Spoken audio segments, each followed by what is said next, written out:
സുഹൃത്തുക്കളെ, നമ്മളിപ്പോൾ കാണുന്ന ഈ സ്ഥലം നേപ്പാളിലുള്ള അതിപ്രശസ്തമായ ഒരു ടൂറിസ്റ്റ് കേന്ദ്രം ആണ്. പൊഖറ എന്നാണ് ഈ നഗരത്തിൻ്റെ പേര്.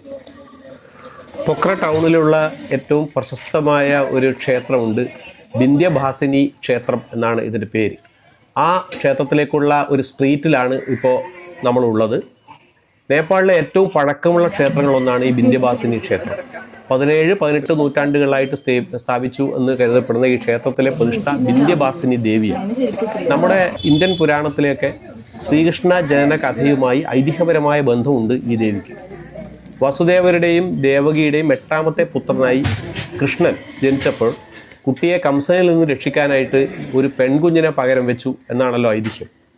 സംശയം മൂത്ത് ഈ പെൺകുട്ടിയെയും കൊല്ലാനായി കംസൻ തുനിഞ്ഞപ്പോൾ ആ കുഞ്ഞ് കംസൻ്റെ കയ്യിൽ നിന്നും കുതിര രക്ഷപ്പെട്ട് കംസനെ ശപിച്ചുകൊണ്ട് ആകാശത്തേക്ക് അപ്രത്യക്ഷയായി.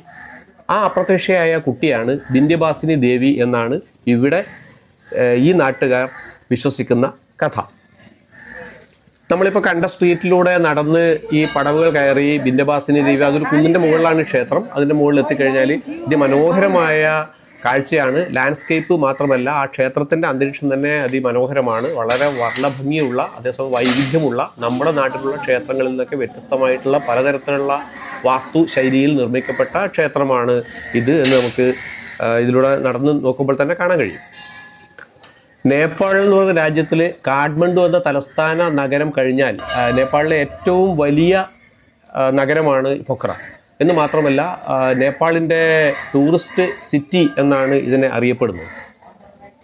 കാഠ്മണ്ഡു കഴിഞ്ഞാൽ ഏറ്റവും വലിയ 2ാമത്തെ പട്ടണമാണ് പൊഖറ. ലേക്ക് സൈഡ് സിറ്റി എന്നും ഇതിന് വിശേഷണമുണ്ട്. കാരണം എന്താണെന്ന് വെച്ചാൽ, മനോഹരമായ ഒരു തടാകത്തിൻ്റെ കരയിലാണ് ഈ നഗരം, ഫേവ തടാകം. ആ തടാകത്തിൻ്റെ കരയിലുള്ള നഗരമായതുകൊണ്ട് ഇതിനെ ലേക്ക് സൈഡ് സിറ്റി എന്നും പറയാറുണ്ട്. പൊഖറ നഗരത്തിലെ ഏറ്റവും ഉയർന്ന സ്ഥലത്താണ് ഈ ക്ഷേത്രം സ്ഥിതി ചെയ്യുന്നത്. അപ്പോൾ അങ്ങനെ ഏറ്റവും ഉയർന്ന സ്ഥലത്ത് സ്ഥിതി ചെയ്യുന്നത് കൊണ്ട് തന്നെ ഈ ക്ഷേത്രാങ്കണത്തിൽ നിന്ന് കഴിഞ്ഞാൽ ചുറ്റും നമ്മൾ നോക്കിക്കഴിഞ്ഞാൽ ഹിമാലയത്തിൻ്റെ നിരകൾ, ഹിമാലയ മലനിരകൾ അതിരിടുന്ന നേപ്പാൾ താഴ്വരകളുടെയും അതുപോലെ തന്നെ മലനിരകളുടെയൊക്കെ വിദൂര ദൃശ്യം, ഹൃദയഹാരിയായ വിദൂര കാഴ്ച അവിടെ മനം കുളിർപ്പിക്കുക തന്നെ ചെയ്യും. നിങ്ങൾക്കിപ്പോൾ ഇവിടെ കാണാം, ഈ ദൃശ്യങ്ങളിൽ കാണാം. ഈ ഉയർന്ന സ്ഥലത്ത് നിന്ന് ചുറ്റും നോക്കിക്കഴിഞ്ഞാൽ നമുക്ക് നേപ്പാളിൻ്റെ സൗന്ദര്യം മുഴുവൻ തന്നെ ഇവിടെ നിന്ന് ആസ്വദിക്കാൻ കഴിയും എന്നുള്ളതാണ്. 1949 ഒരു തീപിടുത്തത്തിൽ പൊഖറ നഗരം ചാമ്പലായി പോയതായിട്ട് പറയുന്നുണ്ട്. അങ്ങനെയാണ് ചരിത്രം പറയുന്നത്.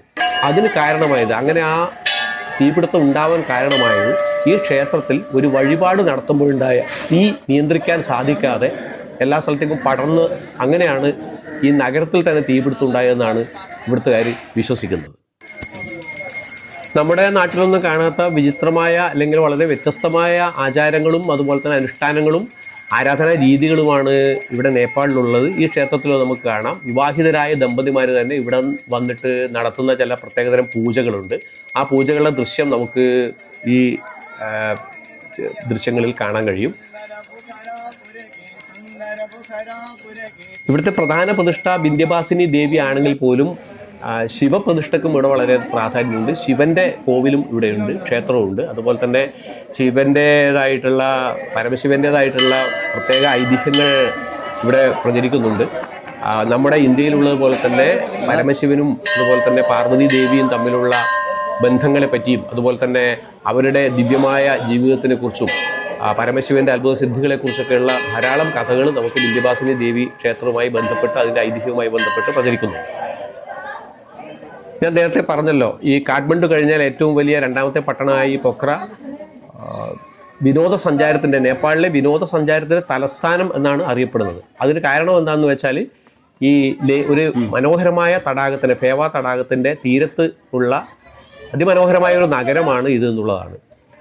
അതിൻ്റെ പ്രത്യേകത, അതിൻ്റെ ഭൂമിശാസ്ത്രപരമായ പ്രത്യേകത കൊണ്ട് തന്നെ ഹിമാലയത്തിൻ്റെ മുഴുവൻ വിദൂര കാഴ്ചകളും കണ്ണെത്താ ദൂരത്തോളം നമുക്ക് കാണാൻ കഴിയും എന്നുള്ളതാണ്. രാത്രി കാഴ്ചകളിലും അതുപോലെ തന്നെ ദൃശ്യ അനുഭവങ്ങളിലൊക്കെ ഈ നഗരം നമുക്ക് ഇന്ത്യയിലുള്ള, ഇപ്പോൾ ഉദാഹരണം പറഞ്ഞാൽ ഗോവയുടെ തലസ്ഥാനമായിട്ടുള്ള പനാജിയെ ഓർമ്മിപ്പിക്കും. അപ്പോൾ പനാജി നഗരം സ്ഥിതി ചെയ്യുന്നത് മണ്ഡോവി എന്ന നദീ തീരത്താണ്. അതുപോലെ തന്നെ അവിടെ ഉള്ളതുപോലെ ഈ മണ്ഡോവി നദീ തീരത്ത് പനാജി നഗരത്തിലുള്ളതുപോലെ നിശാമദ്യശാലകൾ, ആഹാര കേന്ദ്രങ്ങൾ, ദീപാലങ്കൃതമായിട്ടുള്ള തെരുവുകൾ, അതുപോലെ ഈ ജലാശയങ്ങളിലൂടെയുള്ള ബോട്ട് സർവീസുകൾ, അതിൻ്റെ ആൾത്തിരക്ക്, ഇതൊക്കെ ഈ പൊഖ്രയിലും ഉണ്ട്. പൊഖ്രയിലുള്ള ഈ നൈറ്റ് ലൈഫ് വളരെ ഉന്മേഷകരമാണ്. അത് രാത്രി നമുക്ക് തെരുവുകളിലൂടെ സഞ്ചരിക്കുമ്പോൾ നമുക്കത് അനുഭവപ്പെടും. ഈ ലേക്ക് സൈഡ് സിറ്റിയുടെ മറ്റൊരു ഭാഗത്താണ്, ഒരു കുന്നിൻ പ്രദേശത്താണ് നമ്മളിപ്പോൾ നിൽക്കുന്ന വിന്ധ്യവാസിനി ദേവി ക്ഷേത്രം. ലുംബിനിയിൽ നിന്ന് കാഠ്മണ്ഡുവിലേക്കുള്ള യാത്രക്കിടയിലാണ് ഈ പൊഖറ ടൗൺ. അപ്പോൾ നമുക്ക് ലുംബിനിയിൽ നിന്ന്, ബുദ്ധൻ്റെ ജന്മസ്ഥലം എന്ന പേരിൽ ലോകപ്രശസ്തമായ ലുംബിനി സന്ദർശിച്ച ശേഷം ലുംബിനിയിൽ നിന്ന് നേരെ പൊഖറയിലേക്ക് വന്ന് അവിടുത്തെ കാഴ്ചകൾ ആസ്വദിച്ചിട്ട് നമുക്ക് കാഠ്മണ്ഡുവിലേക്ക് പോകാനായിട്ട് കഴിയും.